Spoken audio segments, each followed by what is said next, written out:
বন্ধুরা, তোমরা যারা এসব একঘেয়েমি গল্প শুনতে শুনতে ক্লান্ত হয়েছ, তাদের জন্য নিয়ে এসেছি একদম খোলামেলা মিউজিক অডিও গল্প। এসব অডিও গল্পের ওয়েবসাইটের লিংক কমেন্ট দেওয়া আছে, আর কিভাবে সাইটস থেকে গল্প শুনবে সেটা টিউটোরিয়াল দেওয়া হলো। সাইটে ঢোকার পরে এরকম বিজ্ঞাপন আসলে এখান থেকে কেটে দেবেন। যে গল্প শুনতে চান সেটাই ক্লিক করার পর যদি অন্য জায়গায় নিয়ে যায় তাহলে ব্যাক বাটন চাপ দিতে হবে। তারপর আবার গল্পের ওপর ক্লিক করতে হবে। তারপর এই জায়গা থেকে প্লে বাটনে ক্লিক করতে হবে। প্লে বাটনে ক্লিক করার পর যদি আবার বিজ্ঞাপন আসে তাহলে বিজ্ঞাপন এখান থেকে কেটে দিতে হবে। আমার নাম আরশি। আমি ইতিহাস বিভাগের একজন আগ্রহী ছাত্রী।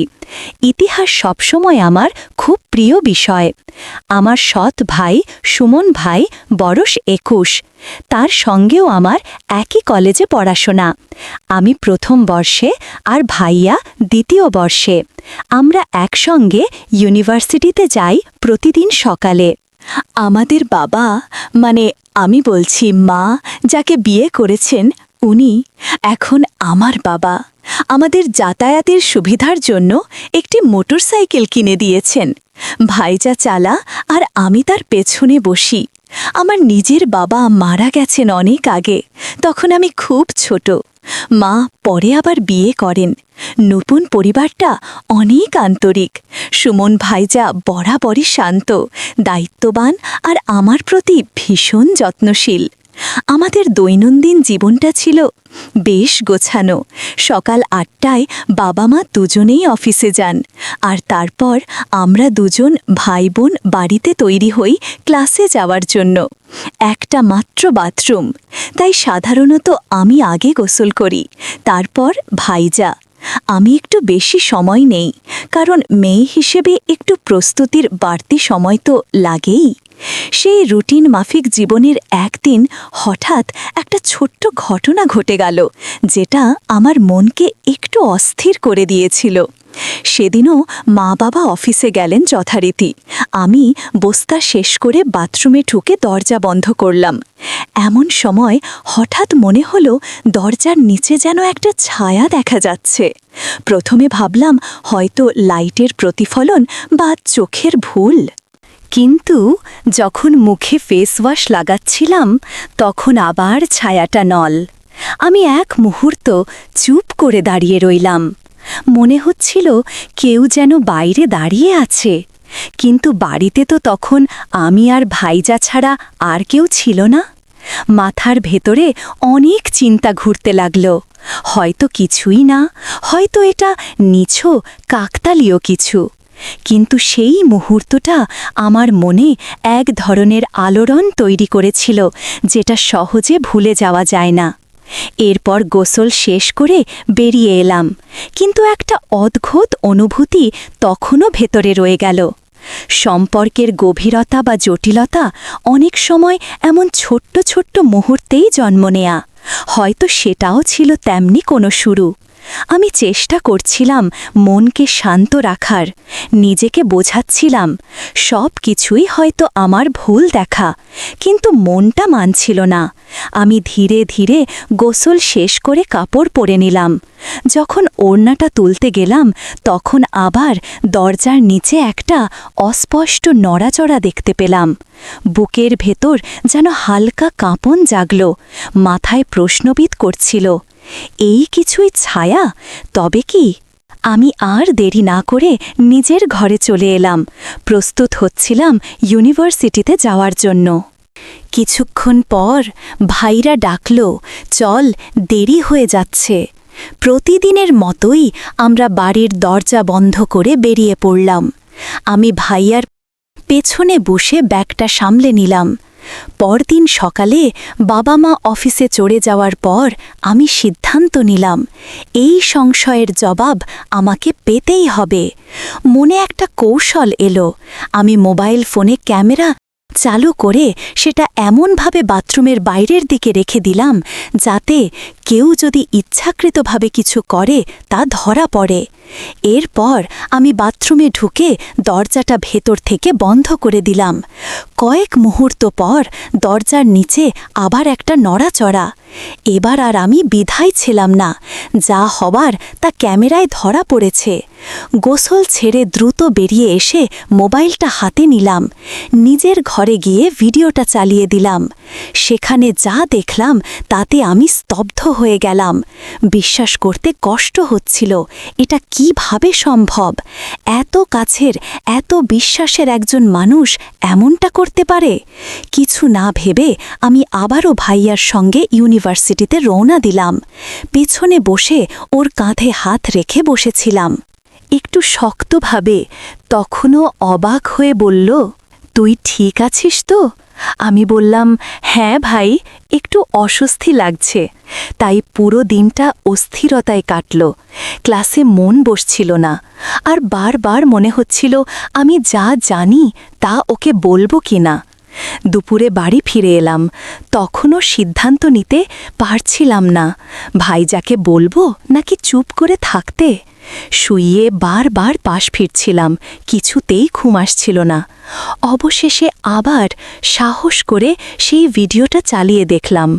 নিঃশব্দে একা অনেক ভেবে আমি শেষমেশ এই ভিডিওটা সুমন ভাইয়ার মোবাইলে পাঠিয়ে দিলাম।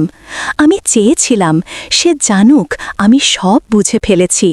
সময় কাটছিল ধীরে ধীরে। 15 মিনিট, আধা ঘন্টা, তারপর 1 ঘন্টা পেরিয়ে গেল, কিন্তু কোনো উত্তর এলো না।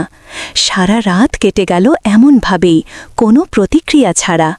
পরদিন ছিল রবিবার, আমরা সবাই বাড়িতেই ছিলাম। সকালের নাস্তা সবাই একসাথে খেলাম। আমার ভিতরে তখনও চলছিল একটা ঝড়। নাস্তার সময় বলতে চেয়েও কিছু বলিনি। ভাইয়ার আচরণ ছিল স্বাভাবিক, যেন কিছুই ঘটেনি। মনে হলো ভিডিওটা হয়তো সে এখনও দেখেনি। ঠিক তখন সকাল 10টার দিকে হঠাৎ মোবাইলে ভাইয়ার একটা মেসেজ এলো। আমার হাত যেন কেঁপে উঠল। তাতে লেখা ছিল, ভিডিওটা দেখেছি। মেসেজটা ছোট হলেও তার ভেতরে যেন অনেক কিছু লুকানো ছিল। আমি উত্তর দিলাম, কিন্তু এরপর থেকে ও আর কোনো উত্তর দিল না। দুপুরের খাবার টেবিলে আমরা সবাই একসাথে বসেছিলাম। আমি খেয়াল করলাম ভাইয়া একদম চুপচাপ, মাথা নিচু করে খাচ্ছে। খাওয়া শেষে সে উঠে চলে গেল নিজের ঘরে। আমি বাবা মার সামনে বললাম, ভাই, একটু পর তোমার ঘরে আসব, একটা জায়গা বুঝিয়ে দিতে হবে। ও কিছু বলল না, কেবল চলে গেল। বাকি কাজ সেরে মা বাবা নিজেদের ঘরে চলে গেলেন। আমি তখন সোজা ভাইয়ার ঘরের দিকে গেলাম। দরজা ঠেলে ঢুকতেই দেখি সে জানালার পাশে চুপ করে দাঁড়িয়ে আছে। আমি নিঃশব্দে ঘরে ঢুকে দরজাটা টেনে লাগালাম। তারপর তার পাশে গিয়ে দাঁড়ালাম। ওর চোখে জলমুখটা গম্ভীর। এতটুকু সময়েই বুঝতে পারছিলাম ওর ভিতরে অনেক কিছু জ্বলছে। ভাইজা আস্তে করে বলল, আমি সত্যিই দুঃখিত। ওর গলায় কাঁপুনি ছিল। আমি তার চোখের দিকে তাকিয়ে রইলাম, সে যেন আরও ভেঙে না পড়ে। তাই আমি একটা শান্ত অভিব্যক্তি নিয়ে আলতোভাবে তার কাঁধে হাত রাখলাম। আস্তে করে বললাম, এই বয়সে অনেক সময় অনেক কিছু ঘটে যায়। ফুলের মতো মনে হলেও তা নিয়ে নিজেকে শেষ করে দেওয়ার কিছু নেই। ভাইজা তখন বলল, কিন্তু আমরা তো ভাই বোন, এটা তো ঠিক না। আমি মৃদু হেসে বললাম, আমি জানি তুমি অনুতপ্ত, আমার কাছে সেটা বড় কথা। আমরা দুজনেই পরিণত, দায়িত্ববান। তাই আমাদের যা কিছুই হোক সেটা যেন আমাদের সম্পর্কে অশ্রদ্ধা না আনে। আমার কথায় ভাইয়া খানিকটা স্বাভাবিক হলো। আমি বুঝতে পারছিলাম এই পরিস্থিতি একটা গুরুত্বপূর্ণ। বাঘ এটাকে কিভাবে সামলানো হবে সেটাই ভবিষ্যৎ ঠিক করে দেবে। আমি জানতাম ওর চোখে অপরাধবোধ রয়েছে, কিন্তু হয়তো আমি একটু বেশি করা কথা বলে ফেলেছি। ওর মুখের অভিদ্রুক্তি দেখে মনে হচ্ছিল খুব ভেঙে পড়েছে। তাই একটু হালকা হাওয়ায় ফেরানোর জন্য হেসে বললাম, এই যে এখন এত নীতির কথা মনে পড়ছে, সেদিন কিন্তু দরজার নিচের ছায়া নিয়ে তেমন চিন্তিত দেখায়নি। আমি কথাটা মজা করেই বলেছিলাম, যেন পরিবেশটা আর ভারী না হয়। তারপর বললাম, তুমি সবসময় আমার পরিবারের একজন, সেটা কখনো পাল্টাবে না। এই বিশ্বাসটা নিয়ে আর বেশি ভাবিও না।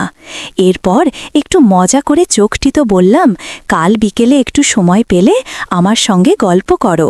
খারাপ লাগছে সব ভেবে ও আমার দিকে চেয়ে রইল, কিছু বলল না, শুধু চুপচাপ তাকিয়ে রইল। সেদিন রাতের খাবারের টেবিলে ভাইজা হঠাৎ বলল, কাল ইউনিভার্সিটিতে একটা ছোটখাটো ইভেন্ট হচ্ছে, কিন্তু আমার ভাল লাগছে না যেতে। মা বললেন, তাহলে আর শিখেও যেতে হবে না। বাবা বললেন, তুমি খেলাধুলায় তো আগ্রহী ছিলে, এখন কি আর ইচ্ছা হয় না? ভাইজা মৃদু হাসল, আগে যেরকম ছিল এখন আর তেমন নেই। নতুন অনেকেই এসেছে, আমি বরং কালটা বাড়িতেই থাকতে চাই। আমি ভাইয়ার দিকে তাকিয়ে হালকা হাসলাম। পরদিন সকালে বাবা মা অফিসে বেরিয়ে গেলেন। আমি ধীরে ধীরে ভাইয়ার ঘরে গেলাম। সে তখন বিছানা আধা ঘুমে শুয়েছিল। বললাম, আজ তো ক্লাস নাই, সারা দিন কি করব? ও হেসে বলল, তুমি তো বলেছিলে একটু কথা বলতে চাও, তাই ভাবলাম সময়টা রাখাই যায়। আমি একটু হেসে বললাম, তুমি তো খুব সিরিয়াস হয়ে গেলে মনে হচ্ছে। ও কিছু না বলে চোখ মেলে আমার দিকে তাকাল। একটা মুচকি হাসি দিয়ে বলল, সব সময় না, আজ শুধু তোমার জন্য। আমরা কিছুক্ষণ গল্প করলাম, পুরনো কথা, ক্লাসের স্মৃতি, ছোট ছোট মজার ঘটনা। হঠাৎ আমি জিজ্ঞেস করলাম, তুমি কেন এমনভাবে কথা বলো? মাঝে মাঝে মনে হয় আমাদের মধ্যে বন্ধুত্ব ছাড়িয়ে অন্য কিছু ভাবতে শুরু করছো। সে শান্তভাবে বলল, সব বন্ধুত্বের একটা গভীরতা থাকে, কখনো সেটা অনুভূতির থেকেও বেশি কিছু মনে হতে পারে, তবে সেটা মানে এই না যে সব সীমা পার হয়ে যেতে হবে। আমি কিছুক্ষণ চুপ করে রইলাম। ওর চোখে এক ধরনের সম্মান আর দ্বিধার মিশ্রণ ছিল। আমি আস্তে করে বললাম, সীমারেখা থাকা ভালো, কাছের মানুষদের প্রতি ভালো লাগা হতেই পারে, কিন্তু তা যেন এমন না হয় যাতে আমরা একে অপরের প্রতি শ্রদ্ধা হারিয়ে ফেলি। ও মাথা নেড়ে বলল, ঠিক বলেছ, আমি ভুল বোঝার জন্য দুঃখিত। তুমি চাইলে সব কিছু আগের মতোই থাকবে। আমি বললাম, এখনো সময় আছে, সব ঠিক করে নেওয়া যায়। সুমিনের চোখে যেন এক গভীর নীরবতা, তার দৃষ্টিতে ছিল এমন এক অনুভব যার শব্দে বলা কঠিন। আর সে নিজের হাত দুটো মুঠো করে শক্ত করে ধরল, এক ধরনের সাহসিকতা নিজেকে বোঝাতে। তারপর সে ধীরে বলল, আমি জানি না এটা ঠিক না ভুল, কিন্তু তোমার পাশে থাকলে মনে হয় আমি নিজের জায়গায় আছি, সব কিছু ঠিকঠাক। তার কণ্ঠে কাঁপুনি ছিল, শব্দগুলো যেন বুকের ভেতর থেকে ধাক্কা দিয়ে বেরিয়ে আসছিল। যদি তুমি মনে করো আমি ভুল করছো, তাহলে আমি থেমে যাব, কিন্তু বলো না আমার অনুভূতিটা একেবারেই ভিত্তিহীন। সুমন কিছুক্ষণ চুপ করে রইল। তার মুখের অভিব্যক্তি থেকে বোঝা যাচ্ছিল সে দ্বিধার ভেতর আটকে আছে। তারপর ধীরে বলল, তুমি কি জানো তোমাকে নিয়ে আমি কত ভাবি? আমি সব সময় চাই তুমি হাসি খুশি থাকো, নিজের স্বপ্ন নিয়ে এগিয়ে যাও, কিন্তু কখনো ভাবিনি তুমি এমন কিছু বলবে যা আমাদের সম্পর্কের সীমা বদলে দেবে। আর সে জিজ্ঞেস করল, তবে কি তুমি ভাবো এই অনুভবটা ভুল? সুমন দীর্ঘশ্বাস ফেলে বলল, আমি জানি না ভুল কি ঠিক, শুধু জানি তুমি আমার জীবনের এমন একজন যাকে ছাড়া আমার গল্প সম্পূর্ণ মনে হয়। কিন্তু আমি ভয় পাই যদি এই পথটা আমাদের আগের সম্পর্কটাই কেড়ে নেয়। আর সীতার হাত ধরল, বলল, ভয় পেও না, আমাদের অনুভব যদি সত্যি হয় তাহলে সেটি আমাদের মধ্যে একটা নতুন শক্তি এনে দেবে। আমি কথা দিচ্ছি তোমাকে কখনো কষ্ট দেবে না। তুমি চাইলে এই অনুভূতিটা শুধু আমাদের মধ্যেই থাকুক, কারো জানার দরকার নেই। সুমন একটা মৃদু হাসি দিল, বলল, তুমি যদি এতটা গুরুত্ব দাও তবে আমিও আর পালাতে চাই না, তবে আমাদের বুঝে শুনে এগোতে হবে। তারা দুজন একে অপরের চোখে তাকিয়েছিল, কিছুক্ষণ শব্দহীন কিন্তু আবেগ ভরা। এরপর ধীরে ধীরে তারা একে অপরের দিকে এগিয়ে এলো, একটি নতুন অধ্যায়ের দরজায় দাঁড়িয়ে। সেই দিন থেকে তাদের সম্পর্কের রং বদলে গেল। আগে যা ছিল বন্ধুত্ব, তা এখন হয়ে উঠল এক গভীর ভালোবাসার অনুভব। কিন্তু এই অনুভূতির স্বীকৃতি ছিল কেবল তাদের নিজেদের মধ্যেই, একটি নীরব সংরক্ষিত অধ্যায় যা বাইরের জগৎ জানে না। পরদিন সকালে আর সে কিছুটা চিন্তিত ছিল। সুমন বলল, কি হলো, চিন্তিত দেখাচ্ছে? আর সেই মাথা নিচু করে বলল, সব কিছু এত দ্রুত হয়ে গেল, আমি বুঝতে পারছি না সামনে কি হবে। আমাদের পথ সহজ হবে না, সমাজ পরিবার সবাই প্রশ্ন তুলবে। সুমন মাথা নেড়ে বলল, হ্যাঁ ঠিক বলেছ, তাই এখন থেকে আমাদের প্রতিটি পদক্ষেপ সতর্ক হতে হবে। আমরা নিজেরাই নিজেদের বিশ্বাস করতে পারলেই বাকিদের মানানোর সময়ের ব্যাপার। সুমন ধীরে ধীরে আশির দিকে এগিয়ে এসে বলল, যখন ভালোবাসা সত্যিকারের হয়, এখন আমাদের কাউকে কিছু প্রমাণ করার দরকার পড়ে না, শুধু একে অপরের পাশে থাকাটাই সব কিছু। আর সে তার কথাই একটু আশ্বস্ত হল। সে সুমনের চোখের গভীরে তাকিয়ে বুঝতে পারল, এই মানুষটার সঙ্গেই তার মনের যোগ, ভয় পাওয়ার কিছু নেই। সুমন বলল, তুমি চাইলে আমরা আমাদের সম্পর্ক এখনই সবার সামনে আনতে পারি না, তবে সঠিক সময়ে এলে আমরা কাউকে লুকাবো না। আর সে হাসি মুখে বলল, আমি শুধু চাই আমরা যেন সব সময় একে অপরকে বুঝি। যদি বিশ্বাস থাকে, সব বাধা আমরা পার করতে পারব। পরবর্তী কিছুদিন ছিল নিঃশব্দ কিন্তু সুন্দর তারা। দুজনেই সিদ্ধান্ত নিয়েছিল এই ভালোবাসা কখনো তাদের পড়াশোনা বা ভবিষ্যতের পথে বাধা হবে না। তারা একে অপরকে স্পেস দিতে সমর্থন করত। কিন্তু ভালোবাসা এমন এক আবেগ যাকে চেপে রাখা কঠিন। একদিন কলেজের ক্যান্টিনে বসে তারা মৃদু গলায় কথা বলছিল, হাসছিল। ঠিক তখনই রিমা, তাদের ঘনিষ্ঠ বন্ধু, সেখানে এসে পড়ে। সে হেসে বলল, এই যে খুব গোপন গোপন কথা হচ্ছে নাকি? আর সে ও সুমন কিছুটা অপ্রস্তুত হয়ে গেল। সুমন হালকা করে হেসে বলল, না রে, তেমন কিছু না, সেমিনারের আলোচনা হচ্ছিল। কিন্তু রিমা বুঝতে পারছিল এখানে কিছুর গন্ধ আছে। সেদিন সন্ধ্যায় সুমন একা ছিল বাসায়। হঠাৎ ফোন বেজে উঠল, আরশি তার গলা। ছিল চিন্তার ছায়া। তুমি কি ছাদে আসতে পারবে? খুব জরুরি কথা আছে। আরশি বলল। সুমন ছাদে গিয়ে দেখে আরশি আগেই সেখানে দাঁড়িয়ে, হাতে একটি লাল গোলাপ। আমি আর লুকিয়ে রাখতে পারছি না। সে বলল, আমি তোমাকে ভালোবাসি সুমন, আর এই সত্য সবাই জানুক আমি চাই। সুমন স্তব্ধ হয়ে গেল। কিছুক্ষণ চুপ থেকে বলল, তুমি কি জানো এর মানে কি?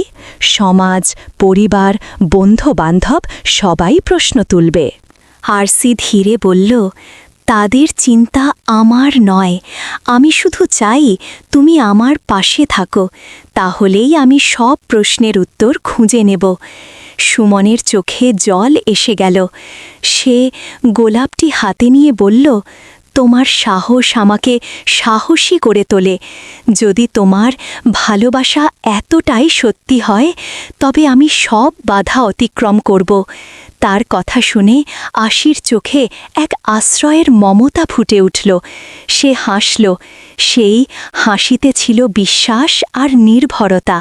তারা একে অপরকে জড়িয়ে ধরল। সেই আলিঙ্গন ছিল নীরব, অথচ এত গভীর যেন হাজার শব্দেও প্রকাশ করা যায় না। সেই মুহূর্তে যেন সময় থেমে গেল। কেবল ছিল তাদের নিঃশ্বাসের শব্দ, হৃদয়ের স্পন্দন আর সেই অদৃশ্য প্রতিজ্ঞা, আমরা একসাথে থাকব যাই হোক না কেন। এই ভালোবাসা এখন আর কেবল একটি গোপন অনুভব ছিল না, এটি ছিল এক সাহসিকতার গল্প, এক সম্পর্কের শিখ যা সময়ের সাথে আরও গভীর হবে।